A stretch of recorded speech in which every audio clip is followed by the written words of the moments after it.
العزت نے قرآن مجید فرقان حمید کے اس پارہ نمبر 18 سورہ النور کی آیت نمبر 37 میں ارشاد فرمایا، رجال لا تلہیہم تجارت ولا بیع عن ذکر اللہ۔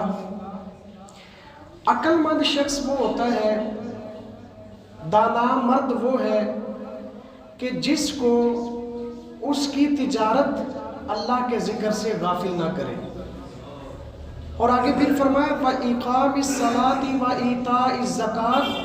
عقل مند شخص وہ ہوتا ہے اور دانا وہ شخص ہوتا ہے کہ اس کو اس کی تجارت جو ہے وہ اللہ کی عبادت سے بھی نہ روکے، اس سے بھی غافل نہ کرے۔ اور اگر اللہ تعالیٰ نے اسی تجارت کے ذریعے اس کو مال عطا فرمایا ہے، پروفٹ عطا فرمائی ہے، پراپرٹی اس کے پاس آ گئی ہے، جائیداد آ گئی ہے، اگر اس کے پاس بینک بیلنس اکٹھا ہو گیا ہے، تو فرمایا یہی تجارت سے ملا ہوا مال اس کو اللہ کی راہ میں زکوٰۃ دینے سے بھی غافل نہیں کرتا۔ یعنی وہ 2-3 پوائنٹ جو اللہ تعالیٰ نے اس آیت مبارکہ کے اندر وہ کیے ہیں۔ اب یہ ایسے کیوں کرتے ہیں؟ عقل مند شخص جو ہے وہ اپنی تجارت کے اندر نہ تو اللہ کی عبادت سے اعراض کرتا ہے، نہ ہی وہ نماز چھوڑتا ہے، نہ ہی وہ زکوٰۃ ادا کرنے سے روگردانی کرتا ہے۔ کیوں نہیں کرتا؟ وہ اس طرح کام کیوں نہیں کرتا؟ وہ دوسرے لوگوں کی طرح کیوں نہیں ہوتا کہ بھئی دوسرے لوگ بھی کہتے ہیں بھئی کاروبار کرو، عبادت کے لیے بڑا ٹائم ہے، بوڑھے ہو گے تو مسجد میں جا کے بیٹھ جائیں گے، تو ان لوگوں کی طرح یہ کیوں نہیں؟ اس لیے اللہ رب العزت نے فرمایا کہ یخافون، وہ ڈرتے ہیں۔ کس چیز سے ڈرتے ہیں؟ فرمایا یخافون یوما، وہ اس دن سے ڈرتے ہیں۔ کون سا دن؟ وہ محشر کا میدان لگا ہوگا، قیامت کا دن ہوگا۔ یا اللہ اتنا اس دن سے ڈر رہے ہیں تو اس دن ہوگا کیا؟ اللہ نے فرمایا یومن تتقلب فیہ القلوب والابصار، فرمایا وہ دن وہ ہوگا کہ جب بندے کے دل بھی اور آنکھیں بھی الٹ دی جائیں گی، وہ وحشتناک دن ہوگا۔ فرمایا اس سے وہ ڈرتے ہیں، اس سے ڈر کر کے اگر آج تجارت کا وقت ہو اور اللہ کی گھر میں بلاوا آ جائے، اذان کی آواز ان کے کانوں میں سنائی دے، اپنی تجارت کو، دکان کو بند کر دیتے ہیں، اللہ کی بارگاہ میں سجدہ ریز ہونے کے لیے حاضر ہو جاتے ہیں۔ تو ان لوگوں کی خاصیت اللہ رب العزت نے اس آیت مبارکہ میں بیان فرمائی ہے۔ اور کیوں عقل مند شخص جو ہوتا ہے، جس کو اللہ تعالیٰ نے سینس عطا فرمائی ہے، عقل اور دانائی عطا فرمائی ہے، وہ یہ فیصلہ کرتا ہے کہ بھائی پیسہ تھوڑا کما لوں گا، میں نے آخرت کا سامان زیادہ کمانا ہے، میں نے نیکیاں زیادہ اکٹھی کرنی ہے۔ کیوں؟ اس لیے اللہ رب العزت نے جتنی بھی مخلوقات کو پیدا فرمایا، وہ چرند ہوں، پرند ہوں، نباتات ہوں، حشرات الارض ہوں، جیسے بھی مخلوق ہو، اللہ رب العزت کی وہ عبادت کرتی ہے۔ ہر چیز اللہ کی عبادت کرتی ہے۔ کیسے؟ اللہ رب العزت نے خود اسی پارے کے اندر سورہ نور اور آیت نمبر 41 میں ارشاد فرمایا، اے پیارے حبیب الم تر ان اللہ یسبح لہ من فی السماوات، فرمایا کہ آپ دیکھتے نہیں ہو زمین و آسمان میں جو کچھ بھی ہے، فرمایا اس رب ذوالجلال کی تسبیح و تحلیل کر رہا ہے۔ ہر چیز اللہ کی تسبیح کر رہی ہے۔ وہ ہمیں سنائی نہ دے، ہمیں دکھائی نہ دے، وہ الگ بات ہے، لیکن اپنے اپنے کرائٹیریے کے اندر، اپنے اپنے انداز میں وہ اللہ کی عبادت میں مشغول رہتے ہیں۔ یہ تو انسان غافل ہے جس پر اللہ رب العزت نے سب سے زیادہ عنایات کی، اور خود فرمایا وَلَقَدْ كَرَّمْنَا بَنِي آدم، فرمایا میں نے ساری مخلوقات کو پیدا کیا ہے، لیکن ابن آدم کو میں نے عزت عطا فرمائی ہے، اس کو عزت کا تاج عطا فرمایا ہے۔ لیکن اس کے باوجود بھی انسان کیا کرتا ہے؟ اللہ تعالیٰ فرماتا ہے ساری چیزیں، حالانکہ فرمایا وَالطَّيْرُ صَافَّاتٍ، جو آسمان میں پرندے اڑ رہے ہوتے ہیں، فرمایا وہ ہمیں لگ رہا ہے کہ وہ پرواز کر رہے ہیں، اپنی منزل کو پہنچ رہے ہیں، فرمایا وہ پرندہ بھی اس وقت اللہ کی تسبیح کر رہا ہوتا ہے۔ یہ قرآن کہتا ہے۔ آگے پھر فرمایا کُلٌّ قَدْ عَلِمَ، ہر وہ چیز اللہ تعالیٰ سب کے بارے میں جانتا ہے، صلاتہ و تسبیحہ، فرمایا اللہ تعالیٰ نے جتنی بھی مخلوقات پیدا کی ہیں تو عبادت کے لیے کی ہیں، تو فرمایا اللہ تعالیٰ ان کی تسبیح و تحلیل کرنے کو بھی جانتا ہے، ان کی نماز پڑھنے کے انداز کو بھی جانتا ہے۔ تو اللہ تعالیٰ نے ساری چیز کو اس آیت کے اندر بیان فرما دیا، واللہ علیم بما یفعلون، فرمایا اللہ تعالیٰ ہر چیز جانتا ہے، جو کچھ وہ کر رہے ہیں، جو بھی مخلوق جو کام کر رہی ہے، اللہ سب کو جاننے والا ہے۔ وہ کل قیامت کا دن ہوگا، اللہ تعالیٰ سب کچھ بیان فرما دے گا، کھلی کتاب کی طرح اس کے سامنے ساری زندگی کا جتنا بھی اس نے وقت گزارا ہوگا اللہ تعالیٰ سارا نامہ اعمال اس کے سامنے رکھ دے گا، وہ کتابیں آ جائیں گی اس دن۔ تو اللہ تعالیٰ ہم سب کو اس پیغام کو سمجھنے کی توفیق عطا فرمائے۔ قرآن مجید فرقان حمید ہم سب کے لیے دستور حیات ہے، اللہ نے اس میں اصول اور ضوابط جو قائم کیے ہیں، یقیناً اگر بندہ ان کو فالو کر لے تو اہدنا الصراط المستقیم کی جو بندہ دعائیں کرتا رہتا ہے اللہ تعالیٰ اس حوالے سے کامیاب فرما دیتا ہے۔ کیوں؟ اس لیے کہ یہ جو نماز ہے نا، دین اسلام کے جتنے بھی ارکان ہیں، توحید اور رسالت کا اقرار کرنے کے بعد سب سے اہم ترین، سب سے افضل جو رکن ہے وہ نماز ہے، اور بلکہ توحید اور رسالت کی عملی پریکٹس اگر کسی نے دیکھنی ہو تو وہ بھی نماز ہے۔ اگر نماز میں بندہ کھڑا ہو جاتا ہے تو اللہ کی توحید کو بھی مان رہا ہے، مصطفیٰ کی رسالت کا بھی اقرار کر رہا ہے۔ پتہ چلا یہ ان کو بھی ماننے کے لیے نماز ایک بنیادی رکن ہے، اس کو وہ اہمیت حاصل ہے۔ اور یہ جو نماز ہے عربی میں ظاہر ہے اس کو صلاۃ کہتے ہیں۔ صلاۃ ابن منظور اہل لغت میں سے گزرے ہیں، لسان العرب کتاب ہے، اس کے اندر صلاۃ کا ایک معنی لکھتے ہیں۔ وہ کہتے ہیں صلاۃ کے جہاں بہت سارے معنی ہیں ان میں سے ایک معنی یہ بھی ہے کہ صلاۃ کہتے ہیں کسی چیز کو آگ کی تپش کے اندر رکھ کر کے سیدھا کرنا۔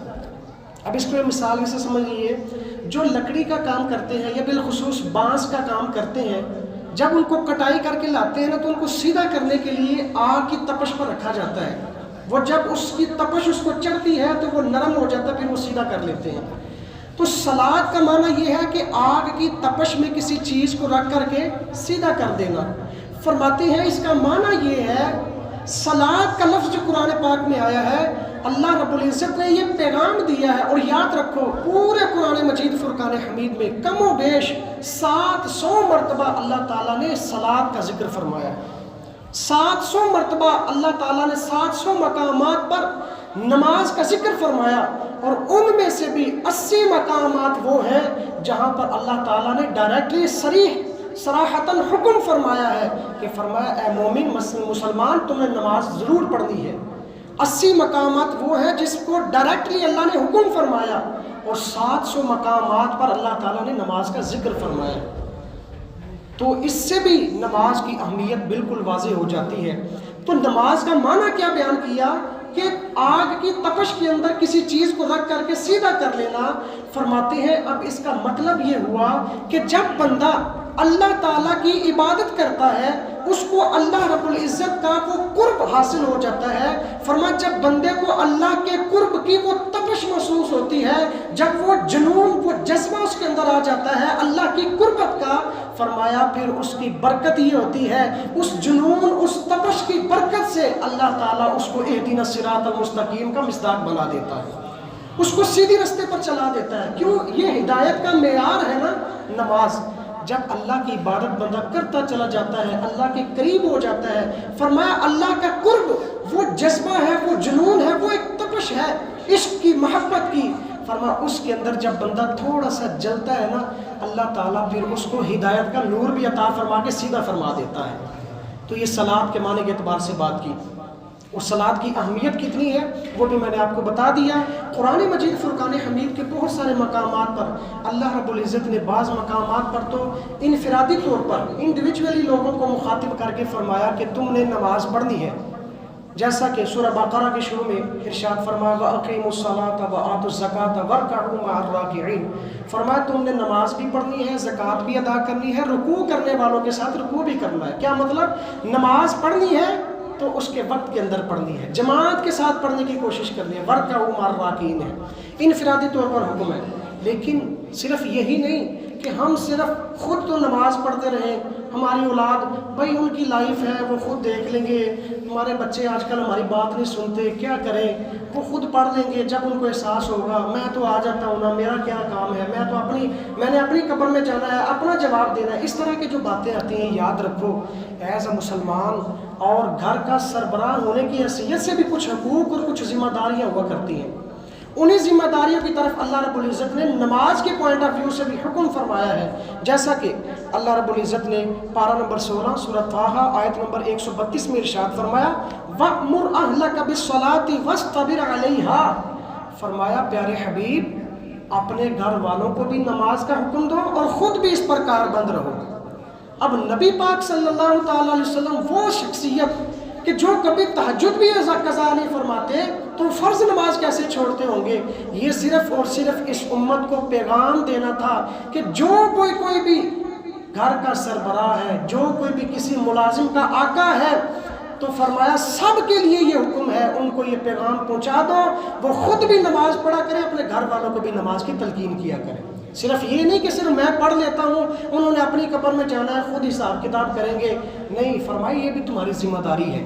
جیسے خود نماز کی طرف آنے کا حکم ہے، فرمایا گھر والوں کو بھی لانے کا حکم ہے، ان کو بھی تاکید کرنی ہے، ان کو بھی تلقین کرنی ہے۔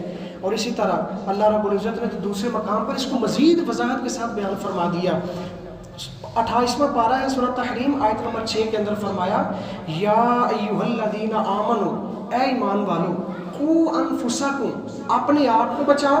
یہ دیکھیں بس انفرادی طور پر جو تھے ان کا بیان فرما دیا، اپنے آپ کو بچاؤ، وَأَهْلِيكُمْ، اور اپنے گھر والوں کو بھی بچاؤ۔ کس سے بچانا ہے؟ نارا، جہنم کی آگ سے بچانا ہے۔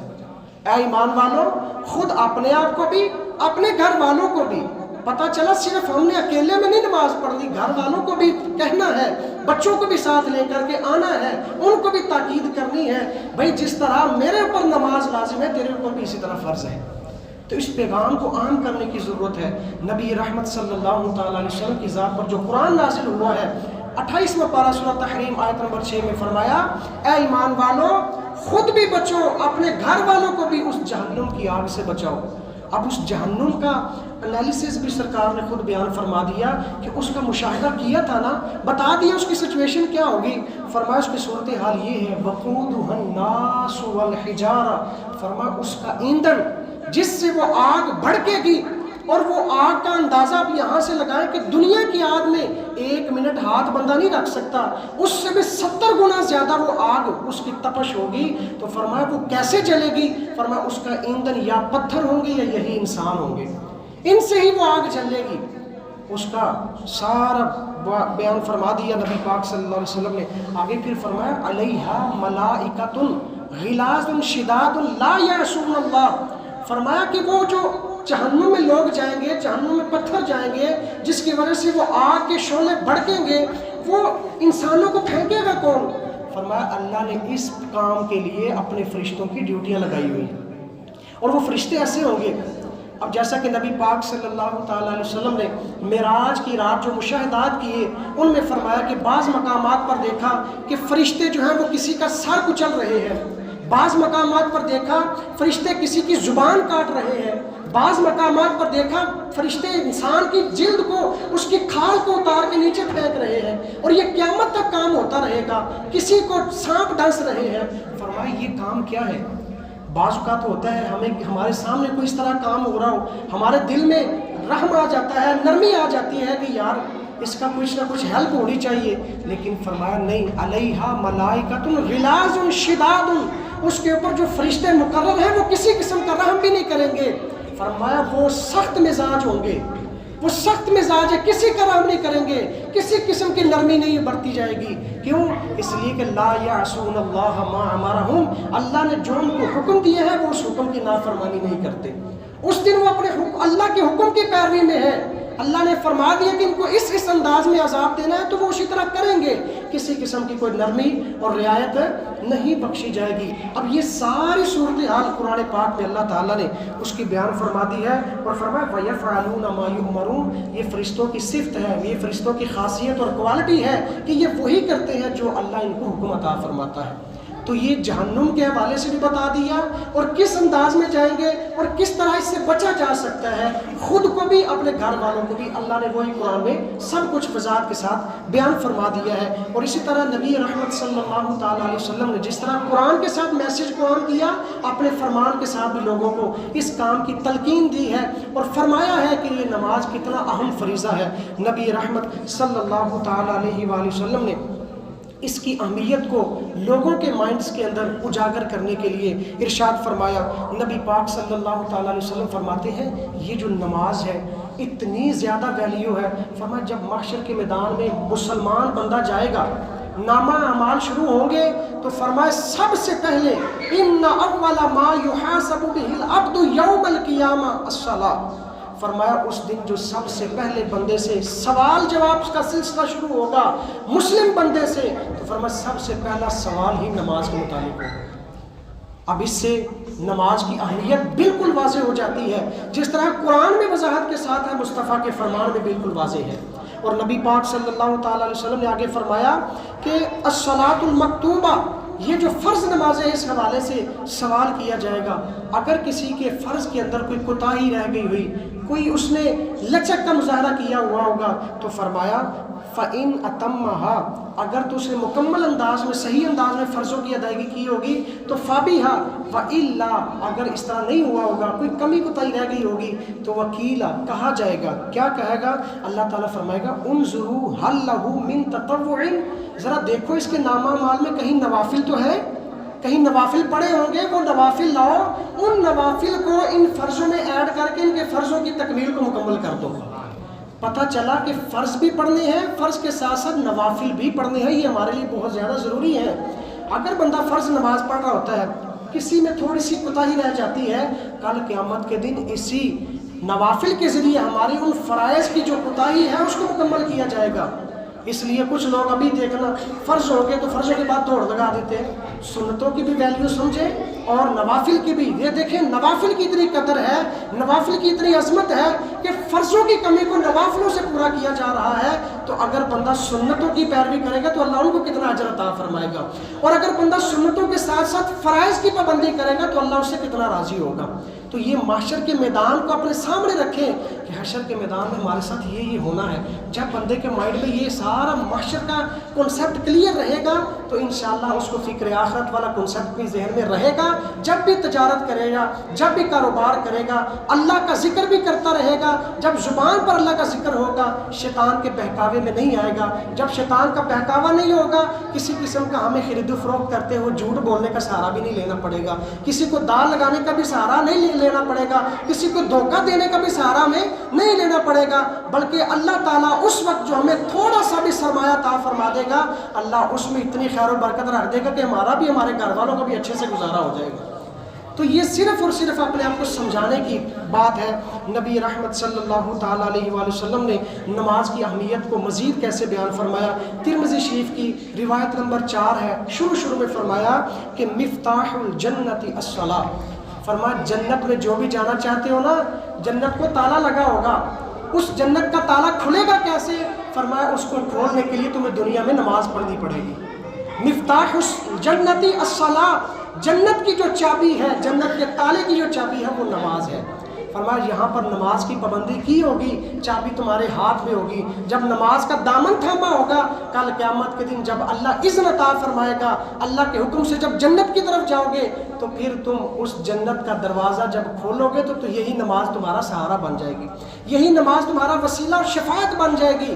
اگر بندہ دنیا میں نماز ہی نہ پڑھتا ہوگا تو پھر اس کا کیا ہوگا؟ اگر اللہ تعالیٰ نے ادھر سے فیصلہ فرما دیا کہ ٹھیک ہے جاؤ جنت تمہارے لیے ہے، لیکن اگر جنت میں جانے والے ہمارے اپنے اعمال نہ ہوئے تو پھر کیا ہوگا؟ اللہ تعالیٰ ہمیں اس پیغام کو سمجھنے کی توفیق عطا فرمائے۔ ایک اور مقام پر نبی پاک صلی اللہ تعالی علیہ وسلم نے ساری زندگی بھی یہی حکم فرمایا۔ دیکھیں وَأْمُرْ أَهْلَكَ بِالصَّلَاةِ، قرآن کے ذریعے بھی، اپنے فرمان کے ذریعے بھی، بلکہ یہ جو میں آپ کے فرمان سامنے رکھنے لگا ہوں سنن ابی داؤد شریف کی روایت نمبر 5156 ہے، حضرت علی رضی اللہ تعالیٰ عنہ بیان فرماتے ہیں جب نبی رحمت صلی اللہ تعالیٰ علیہ وسلم اس دنیا سے ظاہری پردہ فرمانے لگے تھے، فرماتے ہیں سرکار کی زبان پر آخری جو الفاظ تھے نا جو میں نے سنے، حضرت علی فرماتے ہیں وہ یہ تھے الصلاۃ الصلاۃ اتقوا ما ملکت ایمانکم، فرمایا میری امت کو پیغام دینا، یہ میری نصیحت ان تک پہنچا دینا، نماز کو لازم پکڑ لو، نماز کو لازم پکڑ لو۔ دنیا سے جاتے ہوئے بھی آخری الفاظ نبی رحمت صلی اللہ تعالی علیہ وسلم کی خواہش یہ ہے، آپ کی تمنا یہ ہے کہ میری ساری امت نمازی بن جائے، لیکن امت کیا کرتی ہے؟ امت کہتی ہے چلیں عید آئے گی یا شب برات ہوگی، 2 نوافل پڑھ لیں گے، ہمیں بڑی حدیثیں سنائی گئی ہیں، بخشش ہو جائے گی، اللہ بڑا کریم ہے۔ جیسے میں نے پچھلے جمعے میں عرض کیا تھا، اگر اسی کنسیپٹ کو ذہن میں رکھا جائے کہ اللہ بڑا کریم ہے اور گناہ بے درائق کیے جائے، یاد رکھو یہ سب سے بڑا دھوکہ ہے، یہ شیطان کا سب سے بڑا تمہارے اوپر وار ہے۔ اس کو سمجھنے کی کوشش کرو۔ اللہ تعالیٰ مہربان ہے، لیکن ان کے لیے ہے جو اپنی فکر آخرت بھی کرتے ہیں، جو اللہ سے ڈر کر کے رہتے ہیں۔ یہ تھوڑی ہے کبھی ہمیں یہ کنسیپٹ رکھ لیا کہ اللہ بخشنے والا ہے، یہ مولوی ایسے ڈراتے رہتے ہیں اللہ ہمیں دیکھنا بخشنے والا، وہ تو 70 ماؤں سے زیادہ پیار کرتا ہے۔ بھائی اس نظر رحمت میں آنے والے کرتوت بھی تو ہونے چاہیے، کچھ اللہ تعالیٰ کی نظر رحمت میں آنے والے کچھ نہ کچھ اعمال تو ہونے چاہیے۔ اللہ تعالیٰ اس پیغام کو سمجھنے کی توفیق عطا فرمائے۔ یہ اب دیکھیں نماز پنجگانہ کے حوالے سے ایک حدیث پاک کا ٹکڑا آپ کے سامنے رکھ دیتا ہوں۔ نبی پاک صلی اللہ تعالیٰ علیہ وسلم نے نماز فجر کی اہمیت کے حوالے سے ارشاد فرمایا، مسلم شریف کی روایت ہے، روایت نمبر 657 ہے، حضرت جندب بن عبداللہ رضی اللہ تعالیٰ عنہ بیان کرتے ہیں، سرکار نے فرمایا من صلی الصبح فہو فی ذمۃ اللہ، فرمایا جو نماز فجر ادا کرنے کی پابندی کرتا ہے وہ اللہ کے ذمہ کرم پر ہوتا ہے۔ صبح جب اس انداز میں کرتا ہے کہ آنکھ کھلی، فکر پہلی یہ آئی کہ یار فجر کی اذان ہوگی، میں اللہ کی بارگاہ میں جا کے سجدہ ریز ہو جاتا ہوں۔ فرمایا جس کی فکر یہ ہوتی ہے، یاد رکھے فَهُوَ فِي ذِمَّةِ اللَّهِ، وہ اللہ کے ذمہ کرم پر ہوتا ہے۔ اللہ اس کے روزگار کے اسباب بھی پیدا فرما دے گا، اللہ اس کی بیماریوں کو بھی دور فرما دے گا، اللہ اس کی تنگ دستیوں پریشانیوں کو بھی دور فرما دے گا۔ کیوں؟ اللہ نے اپنے ذمہ کرم پر جو اس کو لے لیا ہے۔ سرکار فرماتے ہیں من کان للہ کان اللہ لہ، فرمایا جو اللہ کا ہو جاتا ہے نا پھر اللہ اس کا ہو جاتا ہے۔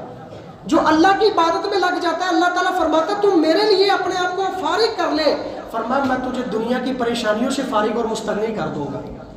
اللہ تعالیٰ ہم سب کو اس پیغام کو سمجھنے کی توفیق عطا فرمائے۔ نماز فجر کی اہمیت آپ نے سنی، اور اسی طرح نماز عصر کے حوالے سے نبی پاک صلی اللہ تعالیٰ علیہ وسلم کا فرمان حضرت عمارہ بن رویبہ رضی اللہ تعالیٰ عنہ بیان کرتے ہیں، فرمایا لن یلج النار احد صلی قبل طلوع الشمس و قبل غروبها، فرمایا جو فجر کی اور مغرب کی یا عصر کی نماز پڑھتا ہے لن یلج، وہ ہرگز بھی جہنم میں داخل نہیں ہوگا۔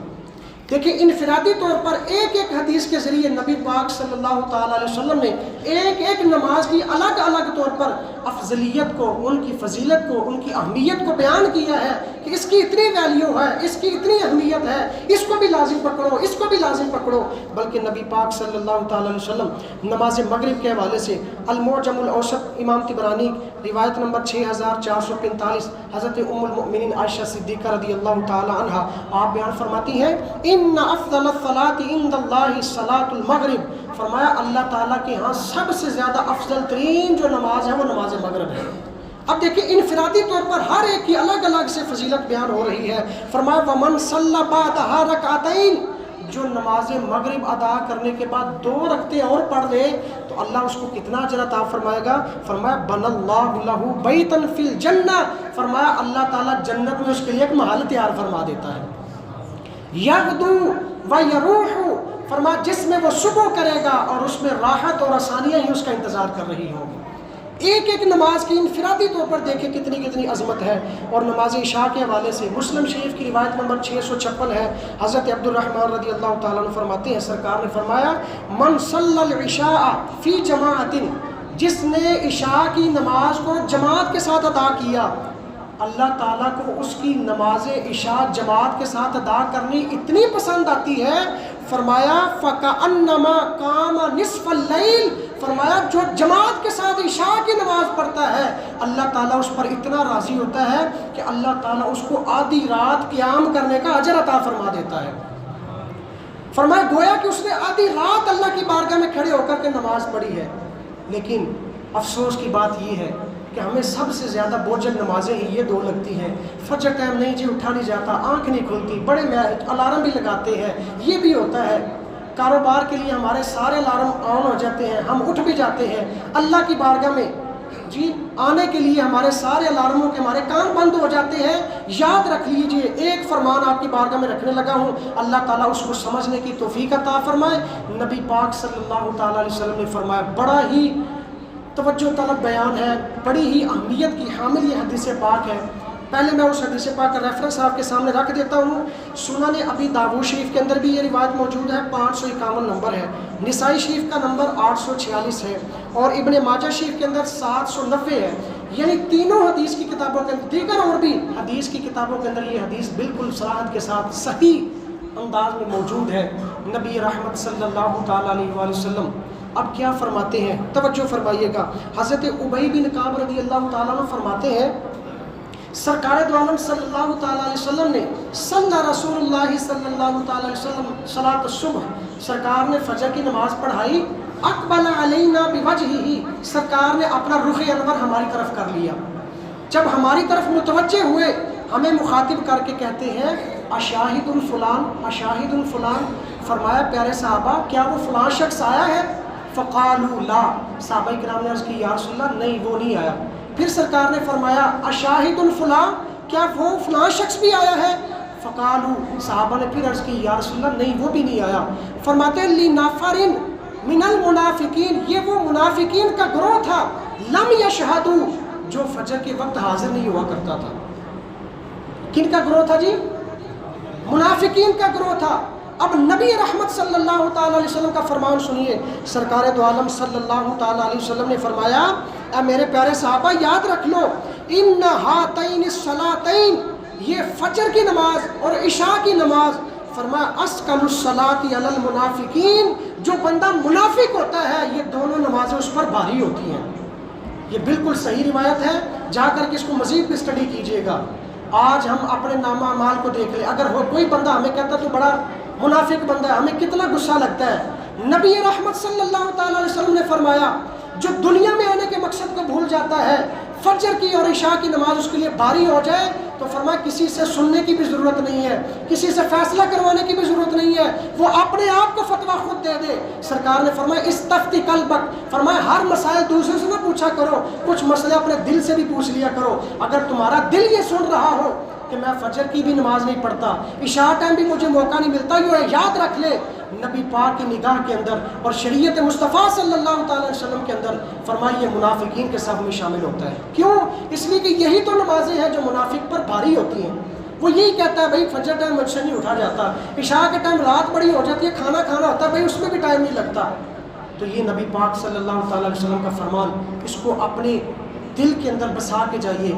کوشش کیجئے ہم نے نبی پاک صلی اللہ تعالیٰ علیہ وسلم کی امت ہونے کی حیثیت سے نماز پڑھنی ہے، اور جیسے نبی پاک صلی اللہ تعالیٰ علیہ وسلم کی تمنا تھی، یہ آرزو تھی، یہ خواہش تھی کہ آپ کے آخری الفاظ بھی یہ تھے اے علی میری امت کو پہنچا دینا الصلاۃ الصلاۃ، نماز کو لازم پکڑ لو، نماز کو لازم پکڑ لو۔ اور یاد رکھو پڑھتے رہو نماز یہ قول رسول ہے، پڑھتے رہو نماز یہ قول رسول ہے، پڑھتے نہیں نماز تو اپنا قصور ہے، پڑھتے رہو نماز یہ قول رسول ہے، اور ایک روز مومنوں تمہیں مرنا ضرور ہے، اگر پڑھتے نہیں نماز تو اپنا قصور ہے۔ اللہ تعالی ہم سب کو اس پیغام کو سمجھنے کی توفیق عطا فرمائے، اور نماز کو انجگانہ کی ہم سب کو توفیق عطا فرمائے۔ آمین بجاہ نبی۔